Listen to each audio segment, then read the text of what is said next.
ഈ സബ്ജക്റ്റ് കേട്ട് കഴിഞ്ഞപ്പോൾ ലിജോയ്ക്ക് തോന്നുകയാണ് ഇത് എനിക്ക് ചെയ്താൽ കൊള്ളാം, ഇത് എനിക്ക് പറ്റിയ ഒരു കഥാപാത്രമാണ്, അങ്ങനെ തീരുമാനിക്കാൻ എന്തെങ്കിലും റീസൺ ഉണ്ടായിരുന്നു?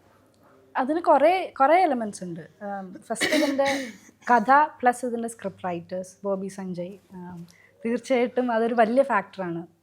സഞ്ജയ് ചേട്ടനാണ് എൻ്റെ അടുത്ത് കഥ പറയുന്നത്. അപ്പോൾ കഥ കേട്ടപ്പോൾ എനിക്ക് ഇഷ്ടപ്പെട്ടു. ക്യാരക്ടർ വളരെ ഇൻറ്റൻസ് ആയിട്ടുള്ള ഒരു ക്യാരക്ടറാണ്, പെർഫോം ചെയ്യാൻ സ്പേസ് ഉണ്ട്. പിന്നെ തീർച്ചയായിട്ടും അരുൺ ചേട്ടൻ, ഗരുഡൻ എന്ന് പറഞ്ഞ ഒരു മൂവി ചെയ്ത ഡയറക്ടറാണ്.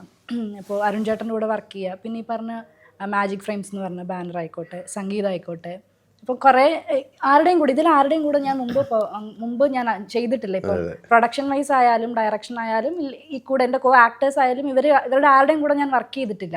അപ്പോൾ കുറേ അധികം പുതിയ ആളുകളുടെ കൂടെ വർക്ക് ചെയ്യാൻ പറ്റുക എന്ന് പറയുന്നതും ഒരു വലിയൊരു എക്സൈറ്റിംഗ് ഫാക്ടറായിരുന്നു.